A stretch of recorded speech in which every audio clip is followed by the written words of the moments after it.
and planning and implementing, whether it be exit or succession or just ongoing operations, can really bring your firm to the top of the list. That's why I've invited JJ Richa and Chris Steely on the show to talk about a recent presentation that I saw them give as members of the Critical Mass faculty. Gentlemen, welcome to Critical Mass Radio Show and Podcast. It's good to be here. Thank you. It's good to have you both here. So we're going to kind of bounce back and forth between the two of you. So JJ, I'm going to start with you. Could you tell us a little bit about your experience, kind of what is it that you do, and how did you kind of get to where you are? Why are you valuable to your clients? I mean, what is it that you do, dude? I'm just good. Okay. All right, thank you, Chris. So, my background, I'm an entrepreneur at heart. I started several companies from scratch, mainly in technology. And since about 2012, 2013, I've been helping businesses, mature businesses, with their operational needs, from a fractional COO type role, operational, or sometimes I get hired as an interim CEO to help them. And because of my experience of starting companies, growing them, and exiting companies, I'm able to leverage my experience to help them with their needs. What did you see in the market that said, hey, I could take my talents and do this with and help these businesses? Well, in 2009, I ended up buying a bunch of companies that were not doing so well because of the downturn in the economy. Yes. And I restructured them, and that's kind of what got me into this. Okay. Technology? It's all over. No. Okay. Not just technology. Not just technology. Technology. But you're comfortable retail. with technology. I'm comfortable with technology. Technology, retail, manufacturing, distribution, logistics, anything. Okay. Services? Services. Okay. Oh, yeah. So construction. Wow. Yeah. Okay, so that's interesting. Okay, so let's see if you can follow that, Chris. What's I'm sure you can, my friend. How did you get to where you are today? What is it? What's your background? What do you do? So the nature of my business is around, I call it performance optimization. It's a business consulting and a professional facilitation firm.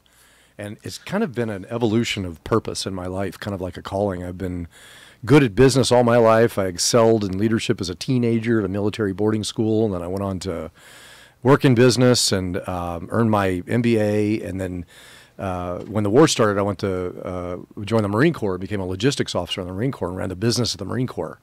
And then won a national athletic championship. So for me, it's always been high performance. How do you perform? And then it's just been a theme of my life. I've aligned with some prolific performance gurus. Everybody knows Tony Robbins and all that stuff. I toured with Tony for a while.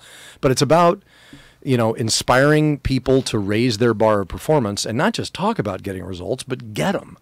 And I bring in neuro-linguistic techniques, genius mind principles, and hold people to a higher standard. And I like to work with people. My clients like working with me because they understand the value of that, the conditioning that's required to get to that point. Whether, again, athletically, military, mentally, emotionally, and just stepping up and being as good as you think you are, So on the show, we like to understand what you believe are your successful niches or niche.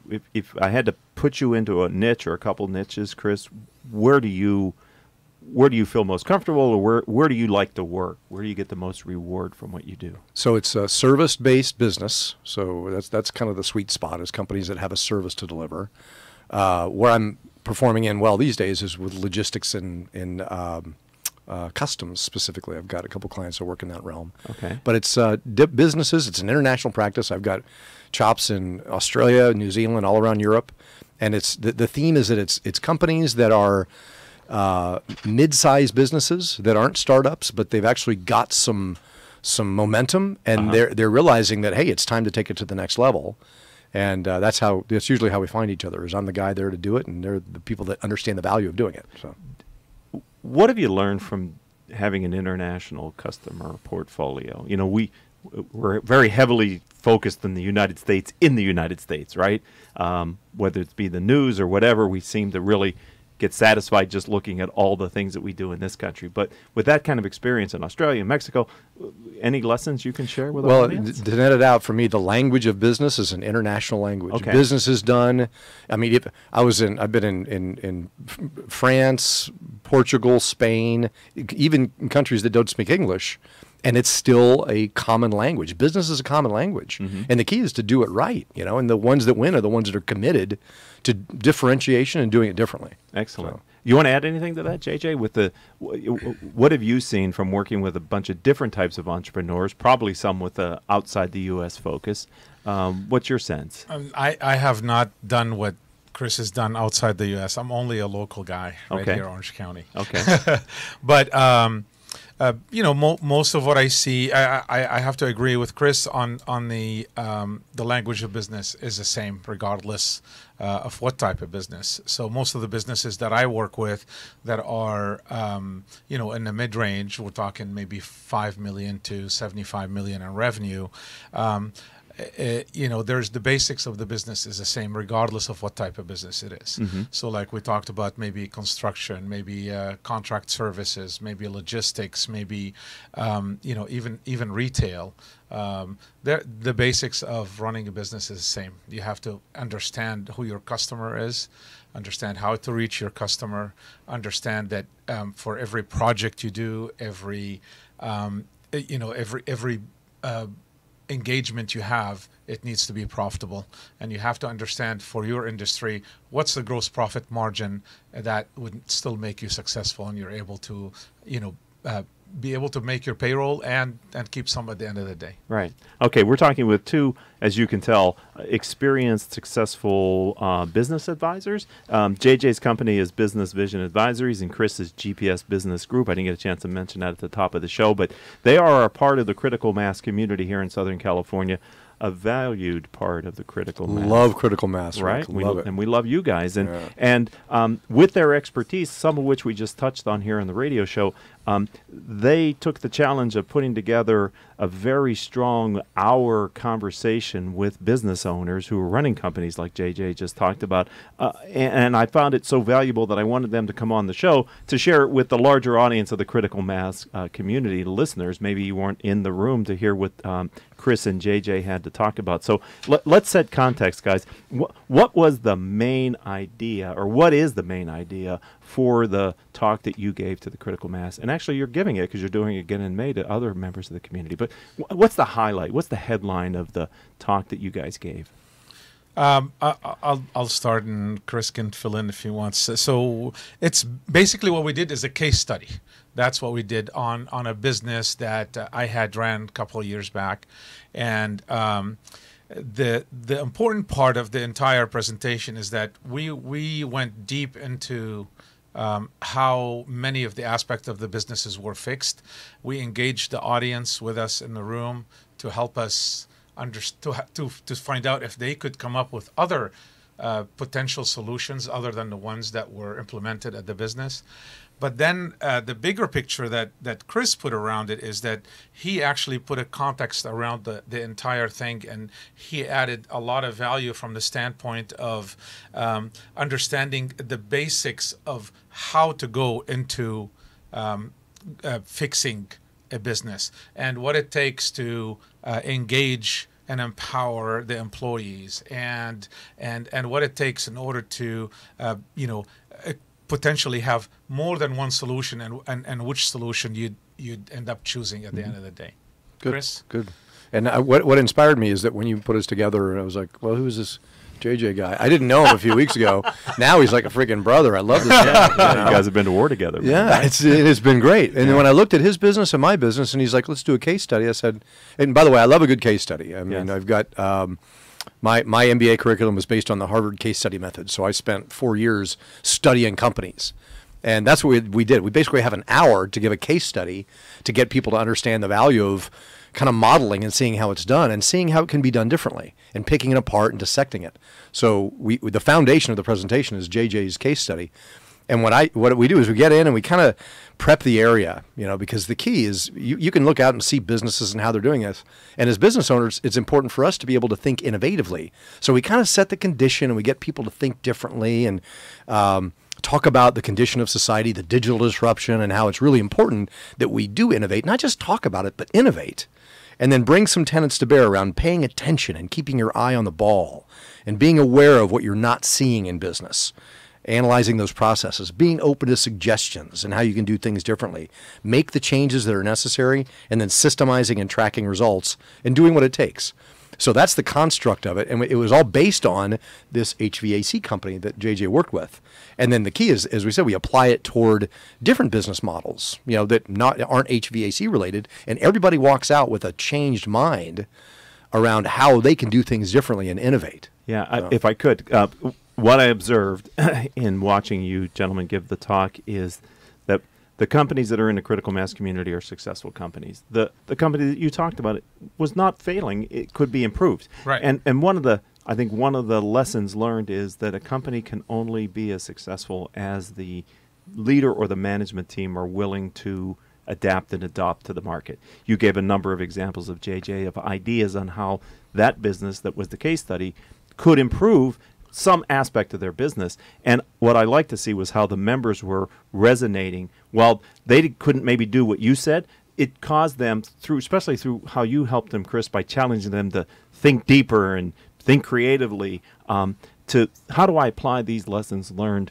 when I go back to my business. So what I found very powerful is that I believe each one of them in their own way took something from your talk back to their work that looks at it with a fresh set of eyes. You guys had an experiment, which we're not going to give away, but if you get to see these guys talk somewhere in Southern California, go, because it's worth the price of admission. When you're paying, so we think it's really important to pay attention, right? Yeah. Focus.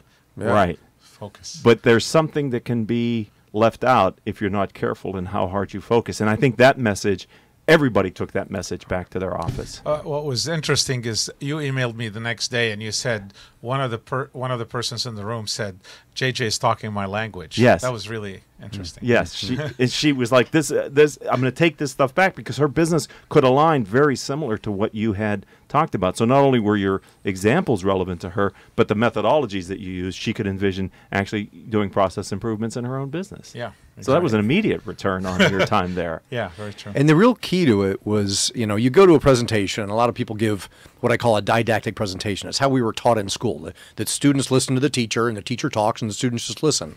The real key to our events is people will sit there, and they're thinking they're just going to listen, but no. We draw them out. You we suck them in. force that participation, and it's amazing when people step up and actually apply their condition into the context of what we're talking about, how they actually get breakthroughs. And we see that, and it's really good to foster that 100% involvement and inclusion. Yeah, and I love the way you guys played off each other. And I again, if you see them doing this in Southern California, go, because I had members telling me too, Chris, afterwards, that your challenging of them and inspiring them to think deeper and be creative and connect the dots, they were really trying to apply themselves more than if your voice wasn't in the room, if they were just connecting to JJ's content. So the combination of the two of you interacting the way you did, I think really, because adults need to apply their learning as soon as possible, right? To get any kind of measurable retention of what they just were dealt with. So the fact that you guys worked that out that way, I thought was really awesome. It was fun putting it together, too. It was. Yeah. It was a lot of fun. Yeah. So what else do you guys have that complements the talk? I mean, I know that you put a lot of effort into kind of constructing it the way you did. You made it look really seamless and easy, but I was with you earlier, and I saw how much time you were putting into constructing the flow for the talk to make it valuable for the attendees. But are there other tools and things that you might be able to offer to the Critical Mass radio show audience that you want to tell them about today? Chris, I think you might have something. Yeah, so I about 8 years ago, I was featured in a book. It was an anthology book called GPS for Success. And it was with Stephen Covey, John Gray, Les Brown, and some other authors. And I was recruited to do that. And I wrote a chapter. It's chapter 4 called Inspiring Your Possibilities. And I'm told it's a really good chapter. Again, it's out of print now. I wrote it like 8 years ago. But if you want a copy of that chapter, you can download it for free at gpsbusinessgroup.com/gift. Can you just do that slower again? So yeah, gpsbusinessgroup.com/gift. And we'll GIFT. And I'm going to come back. Sorry, we'll come back to that at the end of the show too, just to remind people, because sometimes they don't have a writing instrument, they're listening, and so especially if they're listening live or watching us here on YouTube, because we're on video, but we're also streaming live on octalkradio.net. JJ, is there anything that? Well, usually what I do for businesses that are looking for help, regardless, I'm willing to give them a free session, so they can go online to businessvisionadvisory.com and email me from there and mention octalkradio.net, and I will give them a free session. That's very to help generous. them assess their business. Right. And your eyes, I mean, from what you did in that session, I think that would be time well spent to spend time and to read your chapter. So what is it, do you think, is the idea behind the chapter, Chris, that you wrote? I mean, what will people learn or benefit from making the commitment to downloading it and reading it? I think the key is that it confronts the way we think and kind of our condition as a society. It's funny, just before I came here, I was speaking from it. And one of the things we talk about is the two perfect storms of thought that are contributing to the demise of society. That's kind of a little bit of this.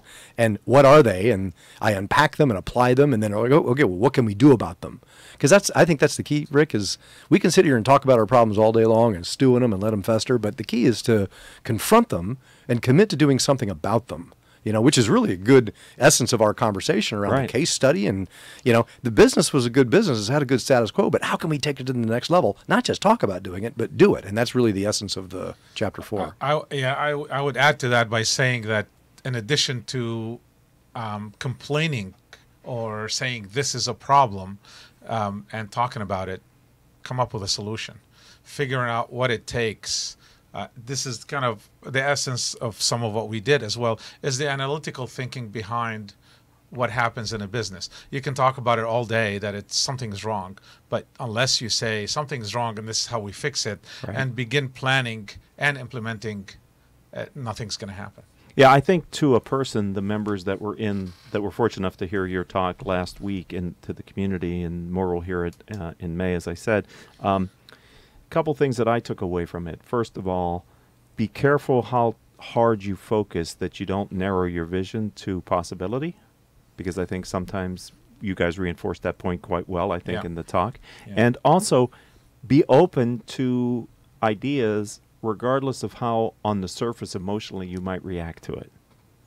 Because you told a very great story, which we don't want to do your talk here, but the part of the challenge for you was to convince the leadership that these changes could be made, and if they were, there would be a benefit to it. Yeah. Because it was actually counterintuitive. That's very true. And the other things, that I do, and I know Chris does, and many of the advisors at the Critical Mass, they're actually rolling up their sleeves and actually helping the businesses instead of just telling them, hey, go do that. Right? So come back to me when you're done. Come back to me when you're done. So we're actually helping them and rolling up the sleeves. And if things, sometimes, even as an advisor, I have experience doing this. Even sometimes when I actually plan something, I may be wrong, but I know that I'm wrong as soon as I find out that I'm wrong, and I'm willing to pivot. I'm willing to change. Right. So that's why when you're in it and you're actually helping them, you'll be able to figure out when you're wrong and how to change and pivot and come up with a new plan. Mm-hmm. I loved, Chris, how you brought in some of the training in NLP and the other, you mentioned Tony Robbins, and the things that you know how to do, because I believe the most valuable real estate in any business is the space between the owner's left ear and right ear. That real estate and how they see the world is really more determinant on the company's success than I think any other piece of real estate. And you guys not only gave them some very hard factual things that could be done as examples, but you also challenge them to vibrate a little bit differently, and I think that may last longer for them as well. So I really appreciate how much time you guys put in collaborating to get this done, how seamless you made it look, and the way that you left the members of my community following your talk. Because I know you gave it twice, once to my group and once to our Power Peer group, which was awesome too. I heard from Dr. Sean, that her members really loved it as well. We heard the word fantastic. You did. So, yeah. Yes, it was the best presentation I've ever seen. I heard that. Yeah. Wow. How can you not want to listen to these two guys? So I hope you're going to take this message on the road, guys. I hope you're going to bring it on into the Orange County or Southern California community, because it plays well to business owners like that are in the critical mass community. So thank you for that. I really do appreciate it. Thank you, Rick, for setting the stage. Thank you. So again, if someone wants to get your chapter, how do they find it? So gpsbusinessgroup.com is the website, and then /gift, and you just download the chapter for free. Perfect. And if someone would like to get in touch with you, JJ? Businessvisionadvisory.com, and they can email me from there, or they can reach me by phone at 949-419-6924. thank you for being a friend of the program, friends of the program, and really important part of the critical mass community, gentlemen. Thank you for your time and skills. Thank you. I also like to thank my engineer for today, none other than Mr. Paul Roberts, and my 3 producers without whom I could not do this show, Joan Park, Crystal Nunley, and Haley Stern. If you'd like to connect with me, let's start on LinkedIn. I'm Richard Franzi, Franzi. And until the next show, I hope all of your business decisions will move your company in a positive direction. You have been listening to Critical Mass Radio Show Business Talk Show, focused on exploring topics of interest to CEOs who are leading middle market companies. With your host, Richard Franzi.